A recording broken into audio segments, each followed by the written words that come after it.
Sore-sore jalan ke kampus. Cakep. Ketemu anak yang baru lulus. Cakep. Demi menjaga tali silaturahmi agar tidak putus, Son pinjam 100. Endingnya tidak tulus.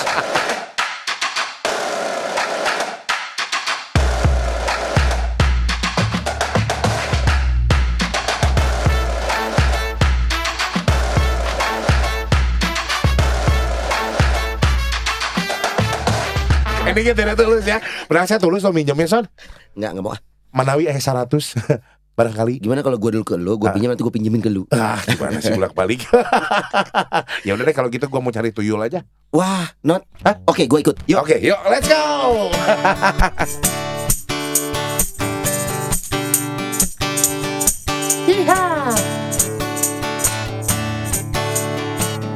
Para pemirsa harus tahu dulu awalannya. Hey ya, segimana sih nadanya? Hey ya. Masih sama. Benar ya? Kata cerita di antah berantah. Hey, tuyul sedang bersidang. Si ucil tuyul yang suka melawan, mencuri tak mau dia semuanya. Ucil pun telah mengerti. Hehe, ya lari. Dikejar siapa, Son? Dikejar Algojo sampai dalam memori untuk ditolong you. Ini part kesukaan kita ya. Come on, tuyul dan Bayul. Hey, hey, hey, tuyul dan Bayul. Tuyul dan Bayul. Tuyul dan Bayul. Tadi gak janjian endingnya, Son.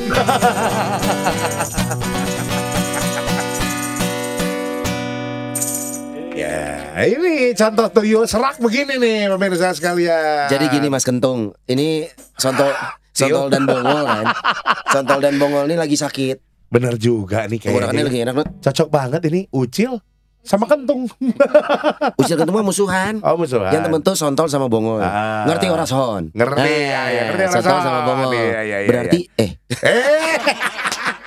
Wanian Sontol Bongol. Berarti ini sebagai yang menyembuhkan kita. Ngerti orang Son. Nang kono nang kene. Nang kono nang kene nang karak. Gak gitu dong, Cil. Gitu. Berarti kalau dilihat-lihat dari film itu ya, tuyul tuh dari Tegal ya. Bisa jadi. Orang sono Bisa jadi. orang iso son gitu. Ngapak ya. Napak. Salamin dulu yang dari Tegal, mana ada? Halo. Halo Tegal. Kalau nggak Tegal ya dari Jawa Tengah lah ya. Betul. Kalau yang satu ini mah beda. Yang ini dari Odilia. Dari Pastor Bobby. Pastor majuan dikit atuh duduknya kayak nggak kenal aja. Kejauhan ya? Kejauhan atuh mo. Kejauhan. Kejauhan. Oh, kejauhan. Sebentar ini saya mau silent dulu, maaf. Nih kita pagi hari ini pagi lagi.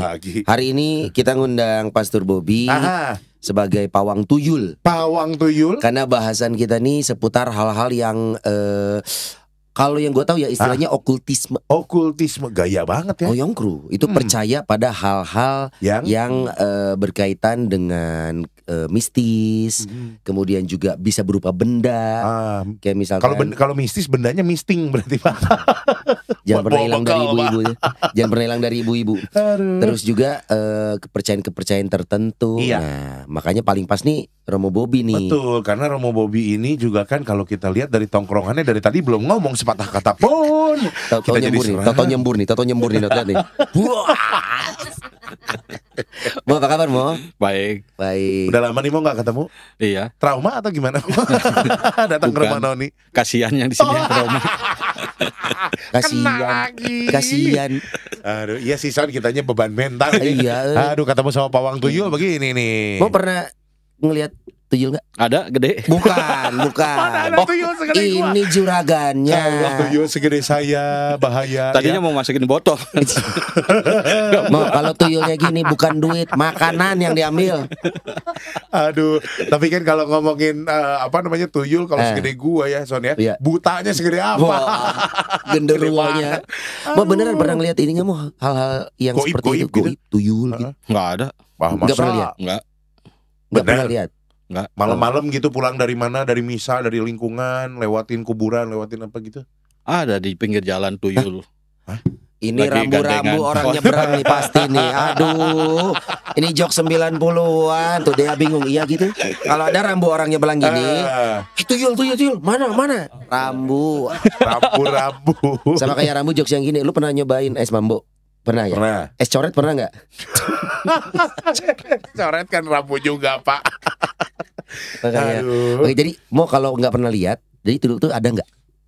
Menurut lu? Menurut Kan nggak Romo, pernah lihat, tapi kita pernah dengar. Bahkan ada namanya dan ada visualisasinya. Artinya ada dong. betul. Ada mu si tuyul tuh. Belum ketemu Nanti kalau udah ketemu lah. Bro Mama Katanya tipikal kan- yang harus kan- lihat. Kalau fakta itu kan harus ada saksi, harus ada bukti, harus oke. ada yang bisa dilihat, Betul. Iya. Biar valid. Biar valid. valid Dan supaya mengalami jangan, langsung. dan jangan cuma omong kosong kan gitu. Oh, jadi kalau menurut Romo Bobby ini tuyul omong kosong nih. Bukan, Sampai sekarang, sampai saat ini. bukan. Maksudnya belum bisa membuktikan kan. gitu. Karena belum pernah mengalami. Tapi kalau misalkan kita lihat dari film, Iya. dari apa biasanya digambarkan dengan anak kecil, Iya. lari-lari pakai kolor doang, cawat begitu ya. Sempak. Sempak. Terus ada gitu juga ada kalau yang agak gede sedikit badannya itu jin katanya. Bahkan si tuyul keunikannya salah satunya kan dia makannya itu dari ASI. Oh iya betul. Iya, dia mengasih ke ibu. Kok tahu banget? Katanya nggak ada, tapi iya. Gimana sih? Setuju aja. Langsung iya saya tahu itu. Mungkin Bagian itu saya tahu katanya. Pengalaman dia. Pengalaman. Bukan. Di film-film gitu. Jadi cara memberi makan tuyul tuh adalah gitu katanya dengan ASI si perempuan yang nge-hire. Aduh, nge-hire. Apa ya istilahnya ya? Iya, terus katanya juga kadang Ya. kalau misalkan ada nemu orang jalannya ke belakang terus nih tangannya gini, lagi gendong tuyul katanya. Oh gitu, tangan ke belakang jadi not. Betul. Oh berarti para tahanan-tahanan itu? Bukan Pak, bukan. Nggak orang gitu jalannya Iya. nggak pernah tegap, selalu gini kayak bungkuk seakan-akan kayak lagi gendong tuyul. Oh, nah. Kan banyak nih karena kita di budaya timur ya, mau ya Iya. gitu. Jadi banyak banget deskripsi-deskripsi orang gitu tentang makhluk-makhluk ataupun juga hal-hal goib Iya. begini. Nah kalau Terus botak lagi si Botak. tuyul teh, kalau duit kita nggak ditindihin pakai apa-apa katanya bisa hilang. sudah ambil. Jangan ngomong botak, banyak yang botak. Ya kan visualisasinya. Iya sih. Oh iya juga. Tapi yang botak pakai sempak malam-malam keluar cuma tuyul mo. Saya belum pernah lihat ada bapak-bapak nih botak pakai sempak Terus jalan-jalan malam-malam gini-gini. keliling. Tapi jalannya juga nggak gini-gini soalnya. Nggak gini-gini jalannya katanya cepet gitu. cepet loh. ya? Mo ini kalau memang karena pengalaman pribadi belum ada, kita balik. Pernah ada umat yang lapor nggak? Mo, saya baru kehilangan uang, kayaknya dicuri tuyul. Pernah ada nggak mo? Nggak ada. Nggak ada juga. Nggak ada juga. Oke, buatnya selesai baik-baik. obrolan kita. Salah kayaknya milih. Pernah dengar ada umat kah atau sharing atau bahkan sesama pastor yang mengalami, pernah ada nggak sih mo? Ada nggak sih hal-hal gitu? Nggak ada. Ada nggak sih mo? Nggak ada kayaknya. Nggak ada. Nggak ada ya Mo ya. Jadi Mereka nggak sharing kehilangan sih biasanya. Nggak sharing kehilangan. sharing- Tapi kalau sharing- sharing yang lain ada. Ada sharing ngasih. sharing ngasih. Sharing ngasih Romo ini ada sedikit. gitu. sharing is caring. Sharing is caring. Itu konteksnya beda mo. Sharing is caring. Tapi kan gini, kalau ngomongin tadi yang kata Sony dunia okultisme gitu, kadang kan sharing ini juga diperlukan Mo gitu apa ya. tuh? Sebagai umat atau sebagai kita yang pelaku nih, biasanya kan datang ke tanda kutip orang pintar. Iya. Jadi tuh orang nggak bodoh-bodoh amat Berarti gitu. Bukan pintar itu maksudnya. Harus ditangkap ini. Kenapa? Pelaku. Kok pelaku? Ya pelakunya kan. Lah, enggak kan Kalau udah panik Son. oh iya, Nah, iya. ini datang ke orang pintar nih, Iya. misalkan saya menghadap nih orang pintar, kita datang. Memang pintar sih. Iya, aduh sombongnya. Tahu untung mantas. Pak Dukun, misalkan saya mau minta tolong dong, ini ada pengen kaya, misalkan. Oh, iya, iya, gitu iya. ya, pengen Pesugihan usaha tuh. dilancar, ya kan? Pesugihan namanya. Pesugihan ataupun juga mungkin bikin perjanjian apa gitu ya. Iya. Tapi kan harus sharing, oke. Apa yang kamu bawa? Nah ini sharing. Mau di lingkungan gereja Katolik, praktik ini tuh ada ya untuk umatmu. Yang apa? Yang itu tadi. Datang, percaya ke sosok dukun, kemudian mencari sosok tertentu untuk dia datangi karena ingin punya keinginan tertentu seperti kaya, harta, bahkan keturunan gitu. Betul. Itu ada mau ya di lingkungan umat di gereja Katolik. Biasanya mereka nggak lapor sih. Oh malah diem-diem. Diem-diem. Iya kalau lapor pasti dimarahin nanti kan. Kecuali kalau udah kejadian sesuatu, misalkan ternyata diminta timbal balik. Mau jadi selama ini saya tuyul gitu. Bukan. Saya Mbak Yul. Saya satu sinetron. Tapi Romo selama jadi Romo pernah nemuin nggak maksudnya efek samping dari hal tersebut gitu ya, yang memang ya anggap aja kita sebutin okultisme begitu ya, yang terjadi dan menimpa si umat ini. Contoh katanya kalau ada orang yang susah banget meninggalnya, padahal udah segala-gala alat segala macam udah dicabut, tapi ternyata susah banget meninggalnya. Katanya mungkin masih ada yang nempel, terikat atau nempel. Ada itu mah pernah dengar. Pernah dengar. Terus gimana itu penyelesaiannya? Ya harus didoakan. Cukup, maksudnya ada prosesi yang tertentu nggak? Ada pelepasan pasti kan ya. Nah, ini menarik nih. Kayak eksorsisme gitu? Bukan. Oh, eksorsisme kan ngusir setan. Ini pelepasan gimana? Oh iya. Enggak, di sini aja dulu, Mo. Kita masih sejam lah. Kalau pergi selesai acaranya. Cuman rumah hostnya bubar. Kalau saya pergi jadinya cuma rumah nih gitu kan. Rumah nih gitu kan. Oh iya. Oke.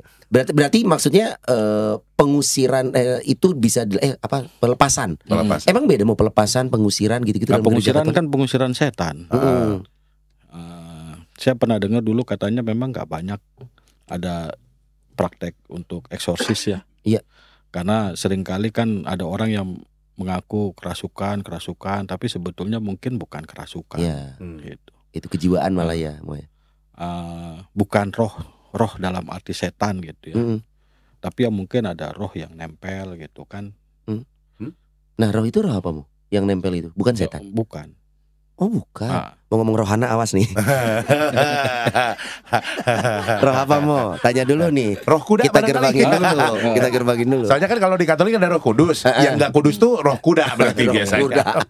Jadi roh apa dong Mo? Ya ada orang-orang yang misalnya meninggal gitu ya.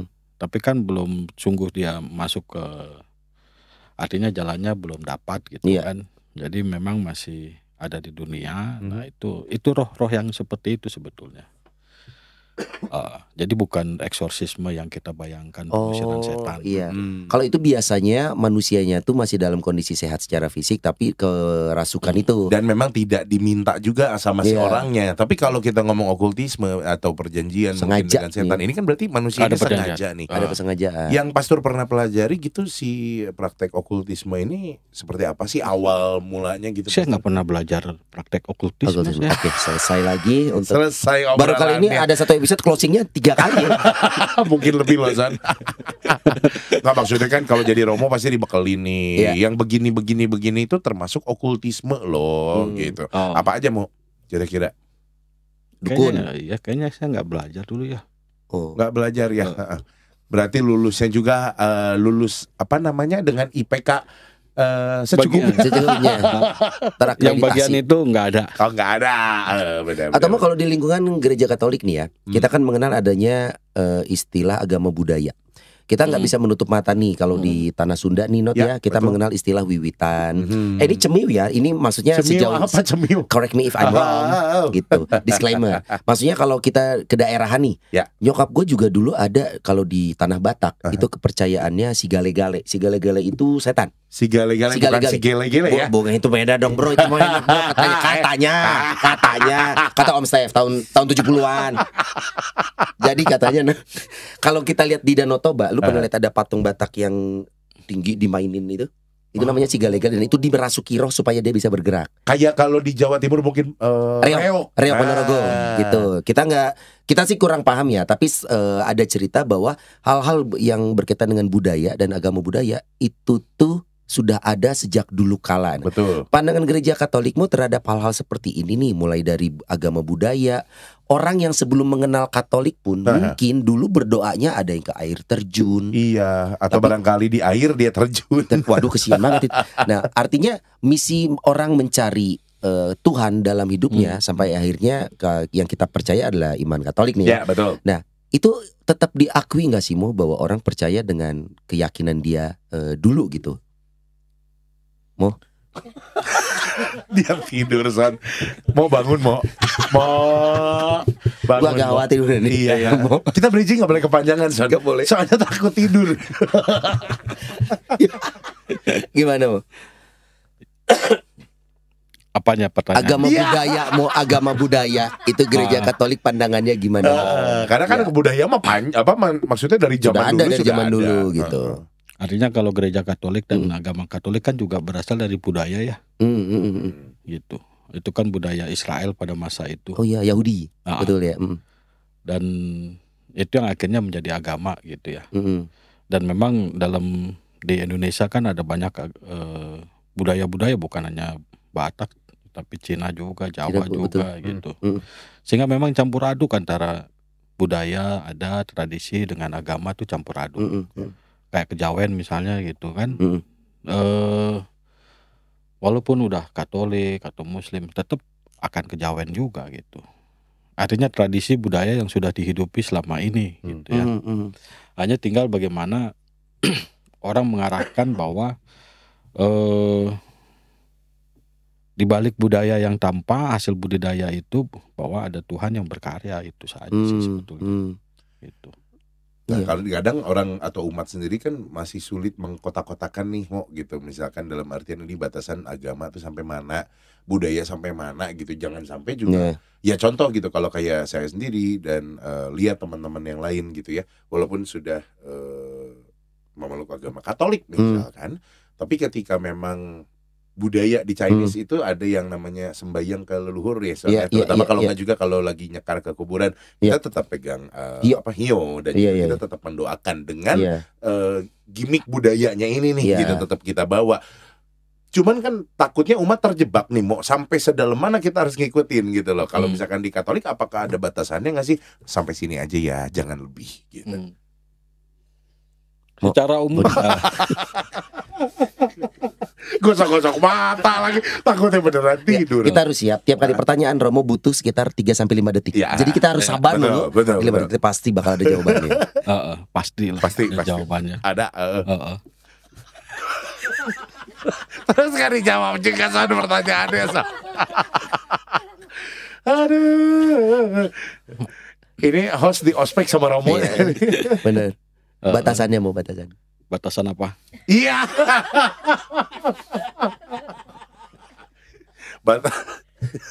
Di mana kita boleh tetap melakukan budaya, yang ritual budaya yang jangan selama ini offset gitu dari Katolik gimana? Maksudnya sebagai umat Katolik jangan sampai kita offside gitu kan? Iya betul. Saya dulu menarik apa yang dikatakan Uskup Sinaga ya, bahwa berdoa pada leluhur itu kan berdoa kepada dengan perantaraan para kudus itu kan sama seperti kita berdoa dengan para leluhur gitu ya. Artinya bukan berarti bahwa kita mohon sesuatu dari para leluhur atau dari para kudus, tapi dengan perantaraan mereka kan kita berdoa kepada Tuhan. Batasannya itu sih sebetulnya yang paling penting. Tetap menjadikan Tuhan sebagai tujuan gitu ya. Jadi bukan kita berdoa kepada leluhur untuk diberikan berkat atau apa gitu. Nah, tapi kita berdoa dengan perantaraan mereka, minta supaya kan leluhur atau para kudus itu kan sudah dekat dengan Tuhan ya. Iya, ini pikiran gampangnya aja nih ya, karena sudah meninggal duluan. Tapi juga kan kalau kita suka berdoa lewat para Romo nih, mau intensi dong mau. Dianggap Romo tuh udah dekat juga sama Tuhan. Secara iman lah. Secara iman. Ya. Nggak, bukan usia, Mo. Bukan secara usia, Mo. Secara iman. Rohani, secara iman rohani. Tapi tetap doanya pangkalnya itu semua ujungnya ke Tuhan. Cuman kan kadang suka ada yang begini salah kaprah nih. Berdoa ke pastor itu aja gitu ya. Pasti dikabulin gitu. Betul, kalau nggak juga. Jangan ke pastor yang itu mah nggak pernah dikabulin. Terus salah gue kata pastornya. Kan lu yang berdoa. Oke. Contoh misalkan kayak Mah, engkong atau eyang atau apa manggilnya opung misalkan gitu ya. Tolong doakan kami biar kami itu bisa kaya raya sama seperti opung atau emak atau engkong atau siapa. Kan kadang suka salah kaprah begitu doa. Ini termasuk yang membedakan Protestan Katolik yang gue tahu ya. Kalau di Katolik yang gue tahu nih masih diperkenankan untuk mendoakan orang yang sudah tidak ada. Mendoakan ya kan. Kalau di Protestan tuh enggak. Itu sama sekali. Iya, itu yang menurut gue salah satu perbedaan. Gitu. Nah, tapi praktiknya ada aja tuh dari lingkungan keluarga nyokap ya. Ayo sini ke tempat opung dulu, doa dulu kita sini doa. Opung nih anak-anakmu sudah datang gitu. Jadi seolah-olah mungkin maksudnya tidak untuk menuhankan si opung. Tapi kan buat yang tidak paham berarti berarti gue doanya ke si opung nih kuburan. Ke kuburan bahkan ke kuburannya gitu loh. Ziarah itu. Ziarah. Tapi buat yang tidak paham takutnya usia-usia tertentu ini yang gue doain siapa nih? Iya. Pertama siapa dia? Nyanyi nggak usah ya? Nggak usah. Tanggung udah nyanyi not. Pertama siapa dia? Kenapa doanya di kuburan gitu? Padahal walaupun isi doanya adalah Tuhan kami gini-gini dan opung kami juga datang nih doakan cucu-cucumu. Nah, apakah orang meninggal masih bisa mendoakan yang hidup kan? Itu yang jadi pertanyaan. Bagaimana Romo?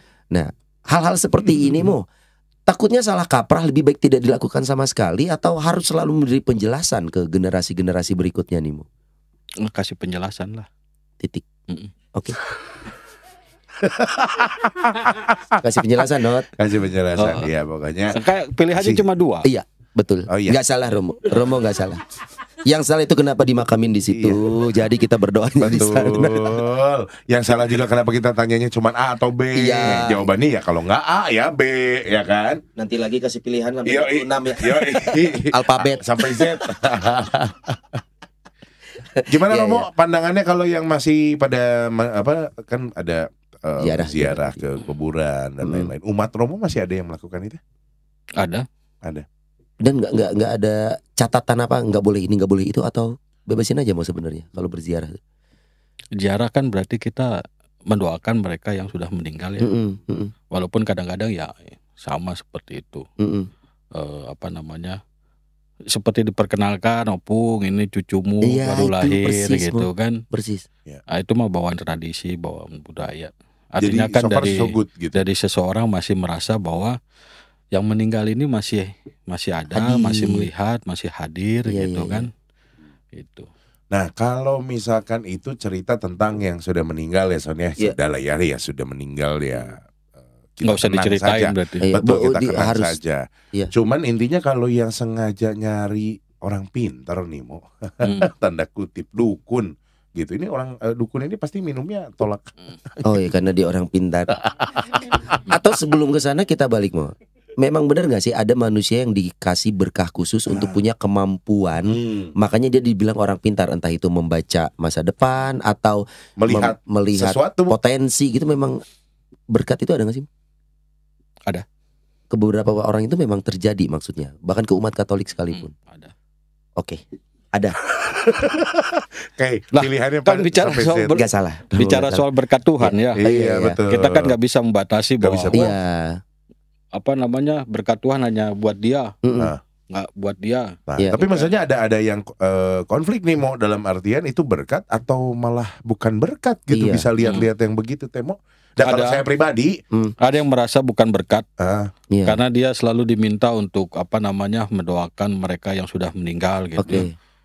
Setiap hari tuh nampakin gitu. Aduh. Yang ada takut jadinya. Capek juga dia. Iya capek juga ya. Ya. Oke. Jadi beberapa orang menganggap itu kemampuan yang memang diberikan, beberapa lagi tidak nyaman pasti. Tidak nyaman. Tapi memang kalau secara gereja nih Mo, Tuhan itu memberikan karunia ini ke beberapa orang ini. Itu valid nggak sih Mo saat dia ngomong nih misalkan, ya saya misalkan bahkan ada bukan dukun ya, orang pintar dia seorang Katolik gitu. Tapi dia bahkan frater atau pastor. Nah, tapi dia punya kemampuan itu. Gitu, bisa itu masukin ke botol. Itu jin. Ampun Mo. Itu jangan. Kita masih punya 3 permintaan Mo. Masih punya 3. Dan selalu permintaan ketiga itu adalah balikin teman-teman saya. Biar kembali lagi ke sini. Kalau enggak minta 3 lagi. Jadi 6. Gimana tuh maksudnya?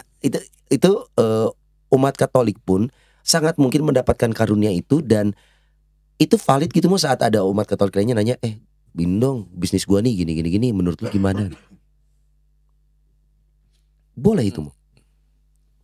Ya artinya kan sebagai satu masukan, sebagai satu ini ya mungkin orang boleh mempertimbangkan ya. Tapi ketika percaya seakan-akan apa yang dikatakan itu yang terjadi, nah itu yang nggak boleh sebetulnya.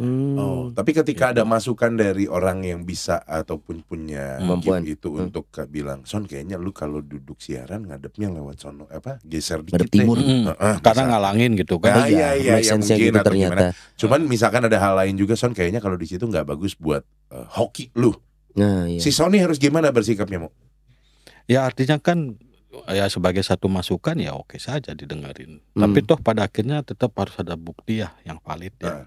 Betul nggak gitu kan? Atau hanya sekedar omongan orang gitu ya. Kadang kan ada garis tangan. Kayak ada pastor yang bilang, wah kalau saya diramal garis tangan yang bagus-bagus aja yang saya terima, yang jelek-jelek mah nggak usah. Nggak bisa. Milih dia harus semua.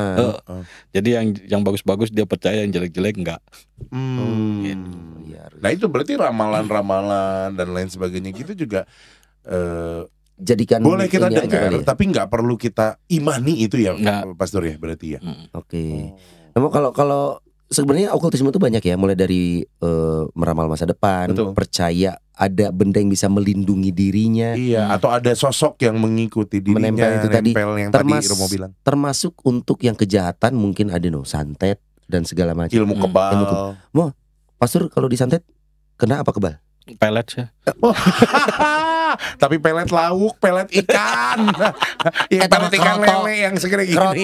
Kalau kroto serangga, Pak. Bukan pelet. Ya itu. Ya, pelet juga salah satunya kan. Salah satu item pelet, kan. santet. Pelet, santet, ilmu kebal. Terus juga ilmu garuk rambut. Iya. Ada juga itu barusan biar kebal. Benerin. Iya.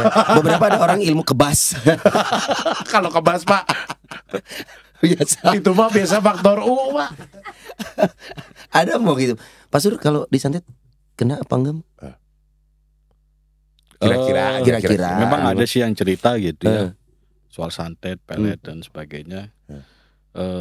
Dia bilang dikasih tahu kamu disantet, tapi kenapa nggak kena gitu? Kenapa ya? Oh, karena dia tidurnya di atas jam 12. Makanya nggak kena. Oh, ada syaratnya. Kata dia. Oh iya. Tapi ya saya percaya saja toh, orang dia yang ngomong kok. Iya sih. Kan dia yang ngomong, bukan Romo.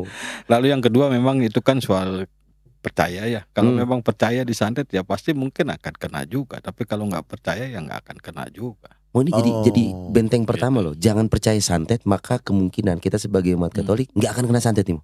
Jangan percaya setan, biar nggak ketemu setan. Udah enggak, bukan. Ruas. Dan semua kaget. Kaget. Tiba-tiba lu. Tiba-tiba. Lagi ngomongin setan dia nongol. Lagi hening. Oh, pundung mau kabur kan. Mohon maaf buat sekalian, barusan ada Kevin lewat. Iya. Disangka setan. Jadi artinya ya tergantung iman kita ya. Saat kita mempercayai sesuatu itu benar-benar ada dan bisa menyakiti diri ya. Betul. Bisa jadi kita benar-benar kena. Ini yang penasaran begini Romo, kalau misalkan kayak ya pernah juga dengar ada misalkan ya, ayo kita kumpul di rumah siapa, kenapa ada kunjungan dari frater ini itu katanya bisa untuk mendoakan atau menyembuhkan atau apa segala macam. Ini juga kan sesuatu yang apa ya, galau nih buat dilakuin. Satu sisi kita nggak mau terlalu percaya yang begitu-begitu, satu sisi juga tidak mungkin ada relate sama kejadian di kehidupan kita nih, gitu ya. Dan mungkin juga orang yang bersangkutan itu memang dititipin gift atau karunia untuk bisa kasih solusi sama orang gitu. Tetap berarti harus kita berimannya sama Tuhan, lalu atau gimana Mo? Mo? Nggak jelas pertanyaannya. Iya. Kita tetap harus beriman sama Tuhan atau memang misalkan kita tetap harus datang ke orang itu sebagai bentuk usaha kita juga, atau memang gimana? Dalam kaitannya apa? Kaitannya misalkan menyembuhkan luka batin, atau misalkan menyembuhkan katanya ada penyembuhan luka batin mah ke psikiater. Oh iya, Bu Ida ya. Pojok Bu Ida. Pojok Bu Ida. Langsung kena batuk. Atau bahasanya gini, Mo.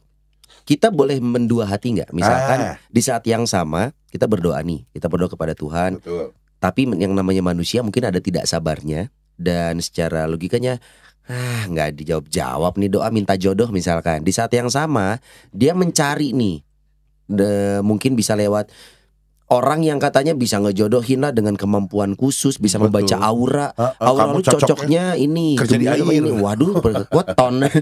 Nah, itu bisa dibilang kategori mendua hati nggak sih, mau saat kita memohon kepada Tuhan? Salah cari jodoh mah bukan ke orang pintar, tapi ke medsos.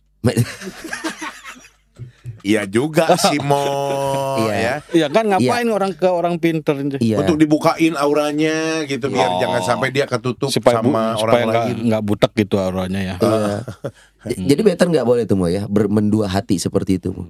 Karena nggak dikabulin kata orang ini. Ya memang kadang-kadang kan kita selalu mau kepastian ya. Iya. Dan rasa tidak sabar. Betul. Gitu kan, bukan hanya soal jodoh tapi juga soal kesembuhan fisik gitu. Iya. Betul. Sehingga ketika dirasa bahwa pengobatan kok udah bertahun-tahun nggak ada perubahan gitu, nggak ada efeknya gitu ya. Lalu mulai mencari-cari cara lain gitu kan. Tapi memang orang lupa kadang-kadang bahwa sakit fisik lah terutama gitu ya. Itu kan juga ada sakit psikis ya. Iya. Ada penolakan, ada rasa tidak sabar, ada rasa cemas, khawatir dan sebagainya, sehingga orang berharap sembuh secara fisik gitu. Padahal bisa saja orang sebetulnya diharapkan ya mungkin dia harus menanggungkan sakitnya secara fisik, tapi orang harus diberi kekuatan psikisnya gitu. Oh iya paham. Jadi sama-sama sakit tapi ngobatinnya belum tentu harus di situ gitu ya Mo ya. Iya. Dan kita biasanya menuntut apa yang paling kita inginkan gitu ya. Nah, gue pengen bisa jalan lagi. Akhirnya kan cari cara-cara lain tuh. Alternatif disebutnya gitu ya. Lalu kalau gereja Katolik sendiri membolehkan memang mencari alternatif sejauh itu? Ya memang kalau misalnya itu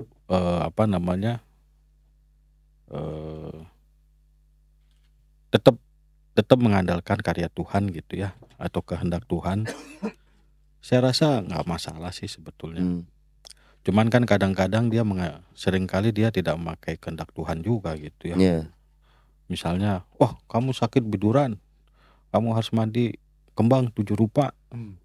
Gitu salah satunya bunga bangke. Waduh. Refleksi ya, susah. Makanya orang tetap harus mengandalkan Tuhan sih. Iya. Gitu. Atau alasan-alasan apa sih Mo pada akhirnya manusia itu mengalihkan doanya, mengalihkan usahanya? Karena memang apakah cara kerja doa itu, ada yang bilang kan kita pernah dengarnya iya, tidak, belum, segala macam. Ketidaksabaran ini kan manusia juga di saat yang sama Mo. Sampai kapan kita harus bersabar saat doa kita belum dikabulkan misalkan? Sampai kita boleh mencoba mengambil langkah yang lain itu. Karena pikirannya kan beda ya. Artinya rancangan kita dengan rancangan yang di atas kan beda. Oh, iya. Betul. Itu yang seringkali juga memaksakan diri untuk mengejar rancangannya sendiri gitu. Jadi egonya yang lebih keturutin nih. Gitu kan. Bukan rancangan Tuhan gitu. Artinya bukan berharap mau sampai kapan sabar ya. Betul. Ya memang bukan rancangannya kok. Iya. Tapi kan memang ada juga yang bilang begini Mo, kalau misalkan kita doa dan berusaha gitu ya, berdoa dan berusaha.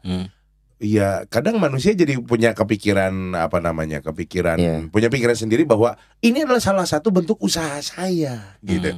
Nah ini juga kan kadang kita terjebak Mo gitu. Apakah apa? Maaf. Sengaja soal itu kode tolongin. Takut SMS. Ini kan salah satu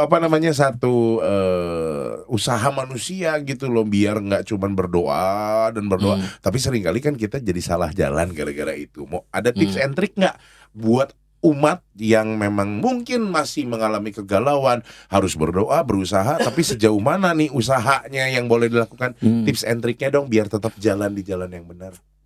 Untuk siapa? Untuk umat yang sedang mungkin galau, Karena gundah gulana karena permasalahan hidupnya atau permasalahan hatinya dan lain-lain. Ya. Yang mungkin sempat salah jalan juga ke perdukunan misalkan gitu. Mau tips and triknya mau apa mau? Aduh, hari ini dites banget nih kita sama Romo Bobby ya. Ya, apa ya? Memang orang berusaha, tapi kadang-kadang kan lalu lari dari jalur ya. Iya. Itu yang membuat seringkali jadi masalah. Masalahnya semakin nambah semakin rumit gitu kan. Yeah. Sehingga yang paling diingatkan itu ya selain berdoa memang berusaha, tapi sesuai dengan apa yang tetap mengandalkan Tuhan juga gitu. Artinya bukan usaha yang melenceng gitu ya, usaha yang miring ke kiri atau miring ke kanan, tapi tetap misalnya kayak galau tadi yang permasalahan belum selesai gitu ya. Mungkin juga Tuhan tidak akan memberikan jalan keluar yang instan, gamblang gitu. Iya. Bukan instan, gamblang. Jelas. Ditunjukin blek gitu enggak. Bukan. Tetap ada jalan keluar, hanya kadang-kadang kita ketutup karena apa ya? Ego. Bukan, seringkali orang kalau sedang ada permasalahan itu kan terpuruk dengan masalahnya gitu. Oh iya, larut. Dia memilih untuk ini kayak semakin puyer benar ya Pak. Waduh, puyer larut. Iya. Jadi Orang tuh selalu tenggelam dalam gitu. masalahnya. Benar. Jadi dia tanda kutip matanya kayak ketutup sebelah nih, padahal di depan kamu tuh ada jalan, solusinya. ada solusi, tapi nggak kepikir gitu ya. Nah, Makanya that's why perlu dukungan orang-orang seperti pastor atau suster atau frater yang juga mungkin bisa melihat dari sudut atau angle yang berbeda gitu, Pastor. Setuju nggak, Pastor? Setuju ya. Oke. Sama saya juga setuju. Kalau gitu sepakat. Terima kasih. Ini hampir closing yang keempat, saudara-saudara. Percaya atau berusaha, mencoba datang ke dukun, kemudian nanya ke orang kategorinya dosa berat atau apa Mo? Kalau sudah melakukan ya, kategorinya apa Mo? Nanya apa? Saya apa mau kabar? Kayak waduh. Nyapa mah boleh. Piye kabare enak zamanku toh. Misalkan ke dukun nanya kira-kira 5 tahun lagi usaha saya akan gimana nih? Betul. Nah, dia mencari jawaban. Baca kartu tuh taruh atau apa gitu. Kategorinya apa tuh Mo? Karena Dosa? supaya jelas juga kan. Iya betul. Karena beda-beda. Nanya apa kan ada kalau juga. dukun beranak ya beranak. Iya. Ini benar juga Son. Dukun beranak nanya tarot aneh dong. Iya. Si dukun maaf bukan saya. Bukan ranah saya. Dan itu paling dicari orang kalau dukun beranak zaman dulu. Zaman dulu. Kenapa? Karena belum ada dokter. Atau jauh kali dari rumah sakit. Ini udah melenceng kita nih. Iya. Jadi gimana? Kategorinya apa sih? Orang yang dosa. sempat nanya, sempat Artinya kalau dosa besar, dosa kecil mah urusan dengan Tuhan ya. Tapi bahwa pertanyaan itu kan berarti kita melampaui kehendak Tuhan ya. Iya.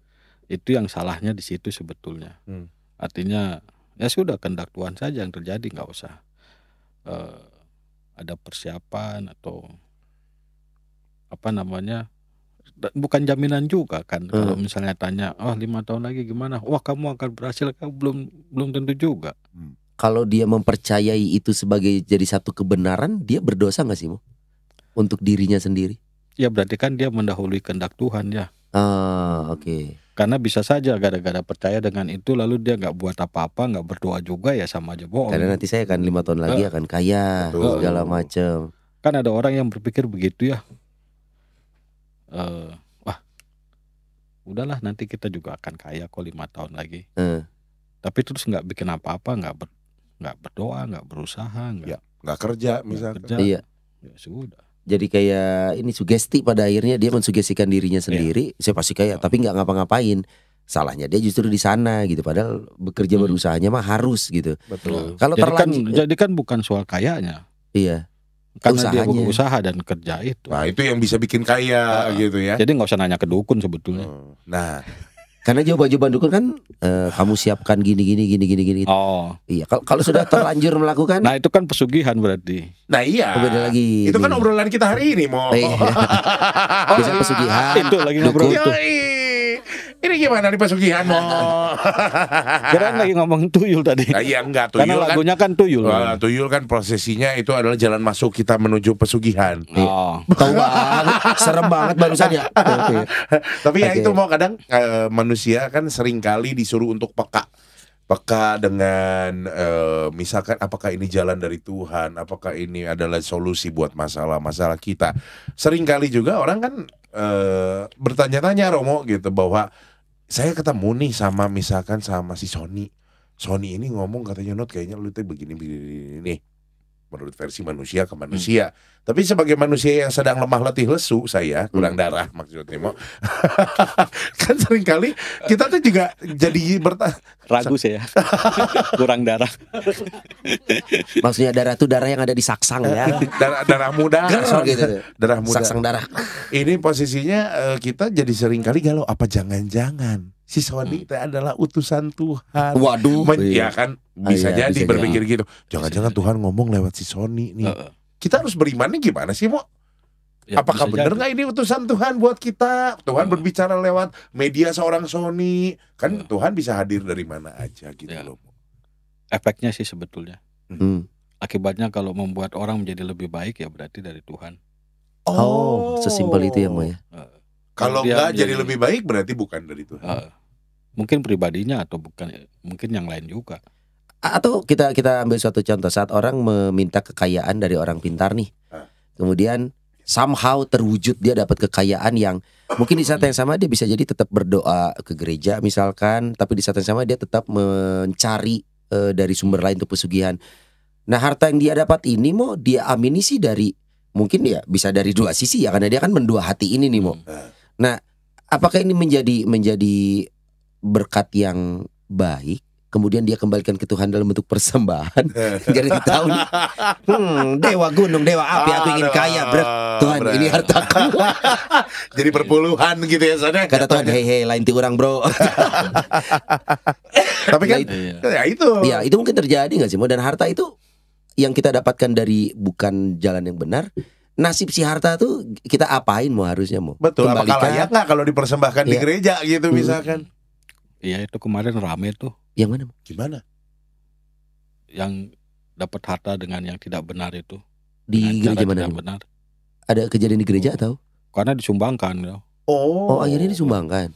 Mana kita nggak dapat, nggak kecipratan kita. Nggak dapat ya. Karena bukan di sini. Pantesan nggak kebagian. Ya tapi kan itu hal yang tidak baik untuk dikerjakan, tapi hasilnya dipersembahkan ke gereja. Kumaha temu itu teh? Terbalik memang. Terbalik memang. Tapi bolehlah kalau ada. Harus pengampunan dosa tuh Mo ya. Artinya kan berarti kan dia main-main dengan persembahan ya. Iya. Gitu. Berarti juga main-main dengan Tuhan gitu ya. Artinya mendua hati itu kan berarti ya percaya sana, percaya sini, segala macam, kan tidak punya ketetapan hati. Sama kayak orang bawa mobil mau ke kiri, ke kanan, ke kiri, ke kanan, berarti kan nggak punya ketetapan hati dia. Iya betul. Ya mau cari enaknya gitu kan. Dapat dari sini syukur, dapat dari sana syukur, wah persembahkan gitu. Itu mah terbalik. Aduh, terbalik. Padahal bisa aja ini datangnya dari Tuhan, tapi hati dia karena tidak mengamini itu pemberian Tuhan, ya akhirnya tidak menjadi hal yang baik juga untuk dirinya pada akhirnya.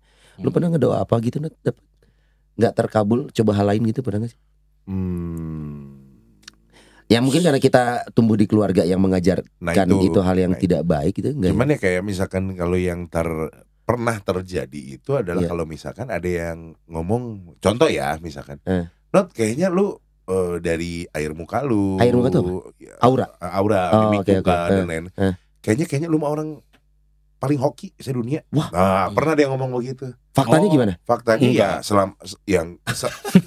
kan tadi Romo bilang ya, kalau selama itu memang jadi kenyataan berarti itu yang ngomong Tuhan lewat orang itu kan. Iya, amin. Ya kita aminin aja maksudnya. Kalau memang ya kalau saya pribadi yang menyikapinya adalah orang lain mau berpendapat ya silahkan, saya sih terima aja, dan mungkin kalau saya pribadi jadi motivasi mau dalam artian kalau gitu gue harus berusaha semaksimal mungkin nih, supaya hoki gitu. Supaya gue membuktikan omongan orang itu bahwa gue hoki. Berarti gitu, lu harusnya jangan jualan ayam geprek, bakso tahu kan hoki, bakso tahu hoki. Pak merek bakso tahu. Enak juga nih kayaknya siang-siang begini. Kalau aku pernah ini mau ada di keluarga ya, di keluarga besar. Waktu itu udah sepuh. Itu benar kejadian mau meninggal tapi nggak meninggal. Waduh. Katanya ada yang nempel. Betul. Atau kalau nggak dia punya jimat ya gitu. Bisa jadi. Nah akhirnya itu lama prosesnya sampai akhirnya meninggalnya itu sampai akhirnya dibawa ke satu daerah tertentu, katanya dicabut. Nggak berapa lama meninggal. Mau itu kuasa jahat yang gitu ya mau? Sudah jelas atau bagaimana mau? Biasanya kalau orang dari jauh ya merantau pasti ada bekalnya. Suka ada yang ngebekalin, ngejagain gitu. Ya itu bekalnya itu. Tapi hal yang baik ya kan, konteksnya menjaga nih supaya dia nggak kenapa-napa. Bukannya hal yang baik seharusnya kalau dia menjaga ayam maungan gitu ta. Ayam tapi kan konsekuensinya jadi susah kalau pas mau meninggal ya. Iya. Dan berarti apa ini mendahului Tuhan ada juga? Banyak orang yang mengalami itu toh. Tapi memang sebagai fakta kita harus ya percaya bahwa itu ada. Iya, gitu betul. Kan karena budaya kita kan memang sangat kuat ya. Yang kayak gitu-gitu. Tapi nanti memang akan merepotkan juga. Artinya semasa hidup kita mendua hati ya kalau gitu ya Mo ya. Selama kita memiliki sesuatu di dalam, kita tetap berdoa, tetap ke gereja, tapi ada ajian. Aduh ajian udah lama gak ngomong ajian. Saya pikir gajian Pak. Kalau gajian Bapak udah lama gak gajian. Iya udah dong. Tapi itu berarti kita kategori mendua hati ya Mo ya sebenarnya selama ini. Mending lepaskan Mo. Iya. Tapi kan belum tentu maunya kita Mo. Kadang itu kan dititipin sama orang tuanya. Dimasukin sama moyangnya. Nah, kalau ternyata kita tahu ada sesuatu dalam diri kita yang orang harus segera minta dilepaskan. Ini tato ya, bukan isian ada singa ya, enggak. Di dalam gua enggak ada singa. Paling si singaan tak kita. Aduh Pak, apa batuk gua Pak. Enggak, kalau lu ngomong si singaan berarti disunat dong Pak. Sunat dong. Ini bahasan sendiri nih sunat. Iya.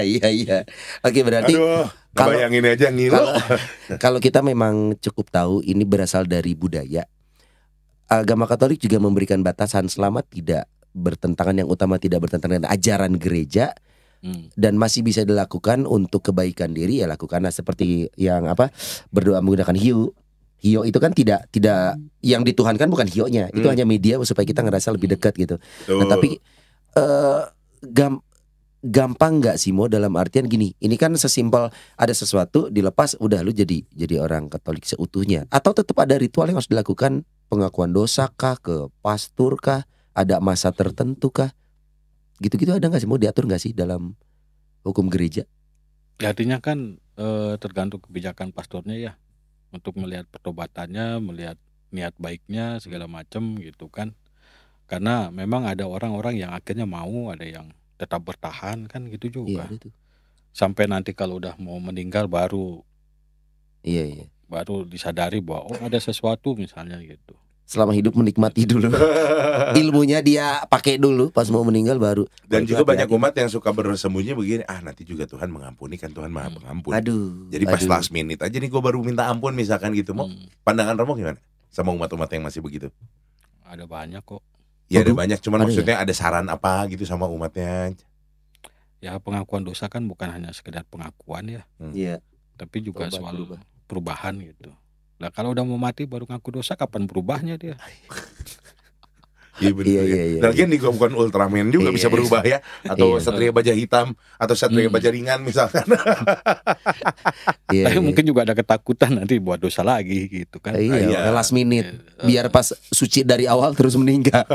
Nah ini sama umpamanya gini, lu ngapain mandi kalau besok kotor lagi? Nanti aja mandi kalau udah bener-bener habis mandi bobo gitu. Habis mandi bobo, kalau udah mandi ketemu Bobby. Wah, berarti di sebelum ke ranahnya dunia, di Indonesia sendiri kan banyak nih Mo ya aliran kepercayaan, dan itu pun diakui gitu oleh pemerintah gitu. Selama tidak bertentangan, untuk umat Katolik nih sebaiknya nih Mo, kalau hal-hal yang seperti ini hindari, atau ya nggak apa-apa lah lu jalani selama tidak mengganggu, atau hindari sama sekali Mo, karena kita terlalu kompleks Mo, suku bangsanya banyak. Animismenya ada dulu. Iya, betul. Sebelum memilih bahkan dinamismenya ada. Dan itu sudah di darah kita gitu loh Mo. harus ditinggalkan 100% atau ya it's okay lah tapi gitu. Sebagai satu hasil budaya gitu ya, tetap ada pengakuan juga sih dari gereja. Nah, iya betul. Gitu. Cuma tetap ada batas-batasan, jangan sampai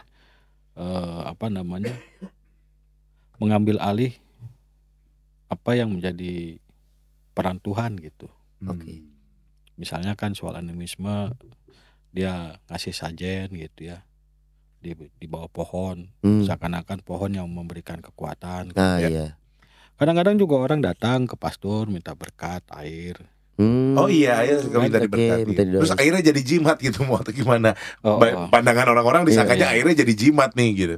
Tapi orang lupa bahwa di belakang air itu siapa gitu. Iya. Gitu kan. Atau garam misalnya kalau pemberkatan rumah gitu ya. Makanya selalu saya ingatkan ya harus berdoa Bapa kami gitu.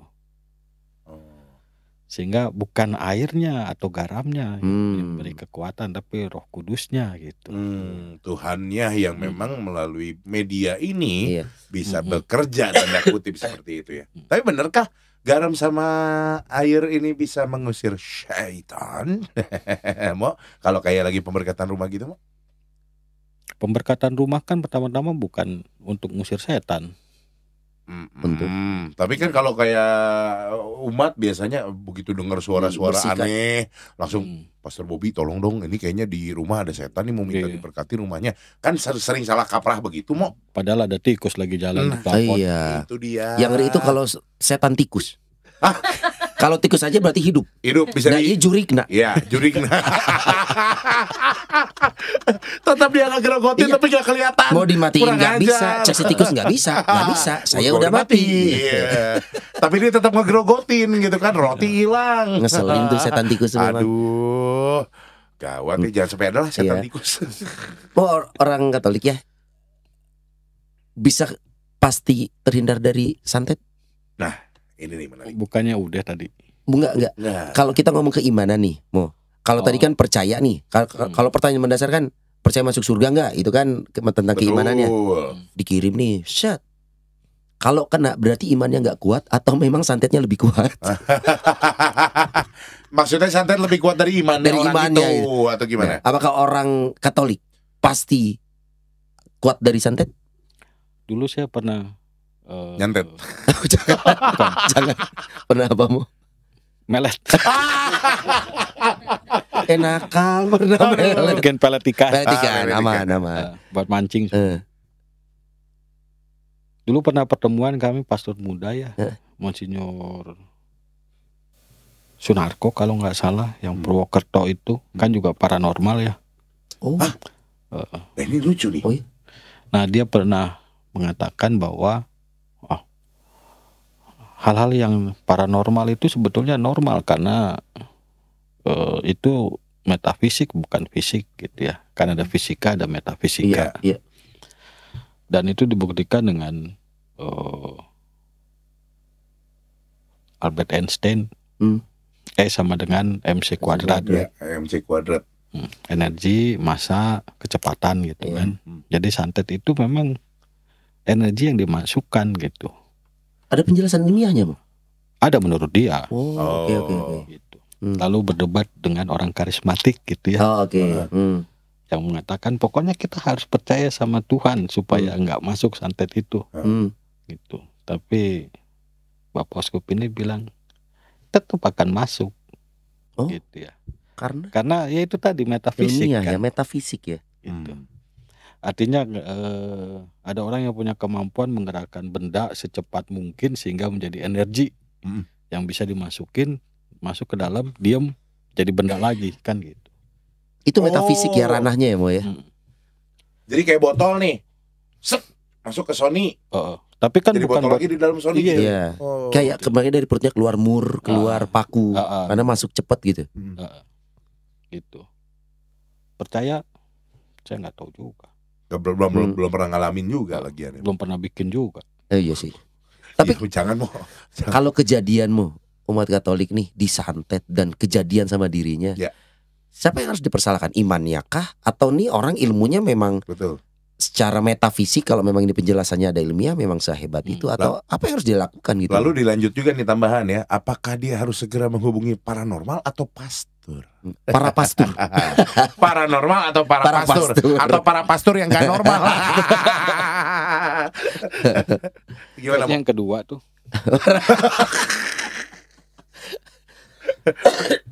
Gimana, Mo? Iya, karena juga para pastor kan juga nggak semuanya punya kemampuan atau gift ya. Iya. Gitu. Tetap orang harus diajak meyakini bahwa itu memang ada gitu. Soal percaya atau tidak itu kan urusan masing-masing ya. Tapi tetap bahwa kalau ada kejadian seperti itu memang ya harus ada juga orang yang punya kemampuan untuk mengeluarkan ya. Gitu. Ya kalau hanya berdoa ya pasti juga. Tapi kan sekali lagi itu kan soal gift ya. Iya. Itu bukan sembarang orang juga yang punya itu. Iya. Syukur kalau ada pastor yang punya itu juga. Walaupun dulu saya pernah melet. Sangat melet lagi. Awas keluar melet lagi nih. Lu pernah 3 kali. Kalau ngomong melet lagi 3 kali. Dulu pernah apa, Mo? Dia lupa. Santet. Bukan penyembuhan. Jadi kan Pastor Rohadi itu kan dia punya gift untuk menyembuhkan orang. Lalu ada penumpangan tangan. Ayo pastor buat penumpangan tangan. Saya nggak punya. Pastor percaya saja bahwa pastor bisa gitu kan. Itu penumpangan. Ada satu orang yang belum ditumpangi sudah jatuh duluan. Kesandung. Gak jadi serem dong. Filmnya gak jadi serem nih. Ternyata kubrak. Ternyata kenapa? Udah jatuh duluan gitu ya. Yang nggak tahu juga. Tapi maksudnya memang ada orang-orang yang punya kemampuan. Betul punya kemampuan. Ada orang-orang yang pura-pura punya kemampuan gitu ya. Ada yang memang merasa rendah diri atau rendah hati untuk merasa tidak punya kemampuan gitu.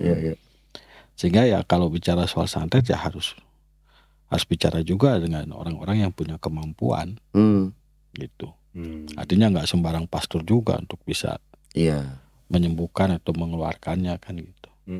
Jadi sangat mungkin umat Katolik terkena santet bisa jadi. Bisa jadi. Itu juga biasanya juga karena kelemahan iman dari orang ini juga mungkin sampai ada kok dia bisa berurusan sama orang yang mau ngirim santet sama dia. Berarti kan di tingkah pola kehidupannya ada yang nggak benar juga nih mau gitu ya. Jangan-jangan. Belum tentu juga. Maksudnya belum tentu karena belum tentu karena pola tingkah lakunya gitu ya. Belum tentu juga. Jadi orang lain memang sirik ke dia, dianya biasa aja. Sirik ya, faktor sirik ya. Dulu temen gue pernah ngobrol pernah ngasih satu statement. Son kenapa ya? Kebetulan dia bukan seorang Kristiani. Son kenapa di umat Kristen Katolik nggak pernah ada kesurupan massal? Gue langsung mikir, oke, gue coba telaah kejadian di sekolah-sekolah nih ya. Benar. Jarang sekolah Katolik kesurupan massal. Betul. Di teman gue yang ngomong, aneh di sekolah itu nggak ada. Kan makan ya ini juga kali ya. sama babi. Ada ini nggak sih penjelasannya mungkin apakah benar bahwa kita punya jaminan keselamatan makanya hantu-hantu itu malas buat nyerang kita yang ada di sekolah-sekolah. Percuma lo pada osak ya. Itu kebetulan atau apa sih? Padahal sekolah-sekolah banyak ya. Apalagi sekolah-sekolah kita kan zaman dulu tuh. Betul, gedung-gedung tua. Ya kan, di sekolah jarang. Belum ada jarang kan dengar cerita misalkan sekolah Katolik ini ada. Tapi enggak mau ngerasain merindingnya enggak? Enggak, tapi ada memang kejadian pernah. Ya kalau kejadian sih enggak tahu kan? Ya, enggak pernah ada kan. Cuman maksudnya kalau rarasaeun mah aya wae nya mau bener enggak? Rarasaeun kan individu. Nah, ini kita kasusnya adalah di sekolah Katolik ini kerasukan massal. Belum pernah. Siswa-siswi enggak ada kan ya? Enggak ada. Kita boleh sombong dong ya. Karena kan kita mendoakan. Iya betul. Iya. Mungkin juga kita mendoakan juga mereka yang sudah meninggal ini untuk bisa segera menemukan surga. Walaupun kita sendiri belum tahu ini sebab musababnya apa. Dan sebenarnya kalau digali lebih dalam kan elemennya banyak. Bisa jadi faktor ilmiahnya bisa kita cari tahu. Betul. Kita pernah ngobrol dengan gue lupa pastor siapa. Bisa aja hal psikologis. Jadi sebenarnya pemicunya satu orang psikologis, kemudian yang lain juga menyusul, kan, tapi kita nggak pernah tahu. Ada misalnya kayak red ya. Red anak SMP kan dulu kudu nangis tuh. Oh iya betul. Kudu nangis. Dibikin seolah-olah biar dia nangis. Diciptakan suasananya. Kasih renungan. Iya. Kasih lagu-lagu Taisei misalkan. Waktu saya red itu kan nggak ada yang nangis gitu ya. Tiba-tiba ada satu orang yang narik ingus tuh. Wah langsung heboh itu. Heboh ketawa, heboh nangis. Hah? Heboh ketawa nangis? Bukan, langsung pada nangis gitu. Gara-gara orang pertama yang narik. Padahal dia lagi pilek berat. Kan ada yang mulai nangis nih. Berhasil gitu. Aduh. Sampai jedot-jedotin kepalanya di tembok. Aduh. Gitu. Ya karena itu tadi sisi psikologis. Oh iya. Ada luka batin misalnya gitu. Iya. Tidak melulu mistis yang gitu-gitu ya, Mo ya. Harus ditelaah lagi tuh. Dulu pernah ada pastor juga waktu ada semacam pertemuan orang muda ya. Ada yang kayak gitu. Enggak, ada yang kayak begitu kan. Wah, histeris dia, ditampol sama dia. Hah? Diem. Muyung. Pastor Romanian Pastor Romanian dia. Karena itu bisa jadi cari perhatian. Iya. Bisa jadi. Oh, salah satunya gitu. Gue juga pernah dikasih tahu kalau ada yang satu orangnya mengklaim dirinya kerasukan, kurung di kamar diemin. Nanti juga kalau nggak ada yang merhatiin dia kan, gagal. Ya, benar. Jadi katanya gitu, taruhlah di satu ruangan sambil diperhatiin aja ya. Betul. Kalau dia kemudian berhenti, oh berarti cari perhatian. Mungkin itu psikologis. Betul. Kalau nggak, ini coba siram pakai air. Barangkali dia lupa mandi sebelum berangkat gitu ya, jadinya cari perhatian atau mengalihkan isu. Iya. Jadi artinya tipis-tipis ya, Mo. Maksudnya segala kemungkinan itu ada. Tapi kalau kita bicara bahwa ini adalah hal yang okultisme, ternyata gereja punya aturannya nggak sih, Mo? Dalam sebuah itu kanonik atau apa melarang umat, sanksinya adalah ini, itu tuh ada nggak sih, Mo? Ada bacanya. Ada bacanya. Tukeran lah, Mo. Apa mau coba mau? Ada, Mo? Supaya gak salah ya. Ini dari mana diambilnya nih, Mo? Kanonik atau Katekismus Gereja Katolik. Katekismus Gereja Katolik. Serius ini. Aduh. Kalau ngomong gitu malah nggak percaya. Serius ini. Serius. Sok mau tuh mau rada kenceng mau kayak serius mau. Saudara. Batuk Pak Haji. Gara-gara tadi kue. Yoi. Apa tuh, Mo, isinya? Katekismus Gereja Katolik nomor 2117. Semua praktek magi dan sihir yang dengannya orang ingin melakukan kekuatan gaib supaya kekuatan itu melayaninya gitu ya. Nah itu tadi yang yang cari duit itu apa? Pesugihan. Dan supaya mendapatkan suatu kekuatan adikodrati atas orang lain, sangat melanggar keutamaan penyembahan kepada Allah. Apalagi kalau tindakan itu dibarengi misalnya untuk mencelakakan orang lain dengan santet segala macam ya. Apalagi itu tadi santet. Pelet, susuk benar-benar. Dengan maksud mencelakakan orang lain ya. Atau juga meminta bantuan roh jahat. Penggunaan jimat juga harus ditolak. Spiritisme ini sering dihubungkan dengan ramalan atau magi. Oke. Ada sanksi yang tertera gitu, Mo? Nggak ada. Oh, nggak ada. Tapi larangan isinya. Larangan. Berarti kalau sudah dilarang begini ada hukumnya juga. Berarti kalau sampai yang sudah pernah melakukan ini ya, tolong segera lakukan pengakuan dosa begitu ya, Mo ya. Lalu juga masih ada. Ramalan harus ditolak, mempergunakan setan dan roh jahat, pemanggilan arwah atau tindakan yang lain. Pemanggilan arwah tuh jalangkung, coy. Sony. Iya, Oija. Yang itu tuh. Yang pakai huruf gitu, Mo. Iya, betul. Kamu hadir nggak? Hadir. Oh iya. Oija namanya. Oh gitu ya. Iya, Mo. Romo juga belum tahu katanya. Mau diajakin sama Sony itu nanti main. Perkiraan cuaca. Itu menebak dong. Menebak cuaca. Oh itu ada ilmunya kan? Ada ilmunya. Oke. Berarti isinya adalah larangan. Ya. Larangan. Ya. Kamu tahu nggak tadi kenapa Sony nanya masalah orang Katolik kalau disantet kena atau enggak? Ini kan dia masih tahapan survei, kalau nggak kena disantet dia mau gabung di gereja Katolik katanya gitu. Berarti dia pernah kena? Kayaknya pernah mungkin. Sampai agak kesamet begini dia. Aku sih lebih ke pelet. Hah? Santet mah enggak kepikiran terus. Lisa Blackpink tuh kepikiran terus. Jadi kayaknya pelet deh. Kayaknya Lisa Blackpink melet aku deh. Aku kepikiran terus mau. Ponori. Iya. Aku cukup yakin Lisa Blackpink ngemelet aku. Nggak bisa lepas, Not. Iya, nggak bisa lepas ya. Dan ini buktinya nih, Son. Nggak apa-apa lah. Aduh, jangan. Kan ada isinya. Botol. Dia sulap. Orange bukan pink. Apanya? Orange. Oh, Blackpink ini black orange ya berarti ya. Mau satu lagi, sulap. Sulap matrik atuh. Nah, tapi terlepas itu dari trik ya. Dulu ingat gak zaman David Copperfield? Apa sih kejamanan kita nih David Copperfield? Ya kan? Zamanan kita. Mau atuh lah mau. Iyalah. Ya, pasti ngalamin kan mau. Iya. Yang ngilangin pesawat itu mau.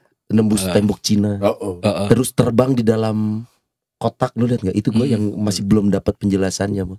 Tapi katanya ada yang bilang beberapa trik itu didukung oleh roh supaya berhasil ini trik ini. Sama pun berarti itu meminta bantuan roh di luar ini ya mau ya. Ya kalau penjelasannya sesimpel itu mah. Iya. Karena mungkin kita tidak tahu kan. Iya. Teknologi apa yang dia pakai. Iya saat itu sih. Itu kan ilusionis. Nah ini benar. Iya.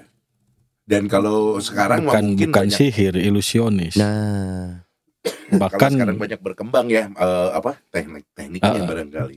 Tapi dulu pernah dengar nggak bahwa di zaman pertengahan ya ada istilah nenek sihir. Ini cemil lagi ya, correct me ya. Waktu itu paus siapa yang pernah menyampaikan permohonan maaf. Jadi dulu itu di era abad kapan itu salah satu penghukuman terhadap orang-orang yang dicurigai sebagai penyihir itu adalah dengan menghukum mati saat itu. Nah berarti secara tidak langsung gereja Katolik mengakui hal-hal seperti ini ada dan eksis, dan saat itu diambillah langkah untuk pengudusan, yaitu dengan memusnahkan gitu mau ya. Dibakar biasanya. Dibakar gitu ya. Berarti penyihir itu memang ada ya mau ya, orang-orang yang punya kemampuan itu ya mau ya. Fix nih. Nggak tahu, pasti belum mati semua itu. Hah? Kok tahu mu? Ya, maksudnya kan, belum mati semua? Kan yang di dulu kan mau dibakar itu. Ya mungkin nggak ada yang mati semua.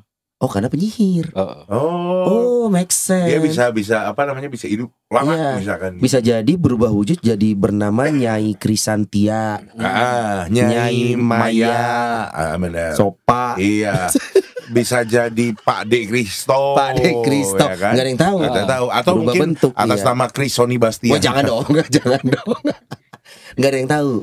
Oke, ya berarti benar. Ya, mungkin kita balik lagi hasil obrolan kita hari ini sebenarnya lebih ke bukan berarti kita mau menghakimi atau bagaimana. Betul. Ya, yang pastinya mau mengajak aja gitu. Kalau misalkan sampai ada yang masih melakukan hal-hal seperti ini, batasan-batasannya itu adalah seperti yang tadi sudah disampaikan oleh Romo Bobby, dan yang pastinya mudah-mudahan cepat tersadar. Kalau sampai ada yang mau bertobat, silakan hubungi pastor terdekat. Kalau gejala berlanjut, hubungi dokter.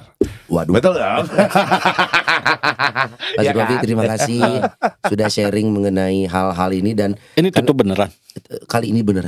Iya. 6 kali kita closing dalam satu episode. Iya. Terima kasih sudah hadir Pastor Bobby. Mudah-mudahan bisa ketemu lagi di episode selanjutnya. Yakin.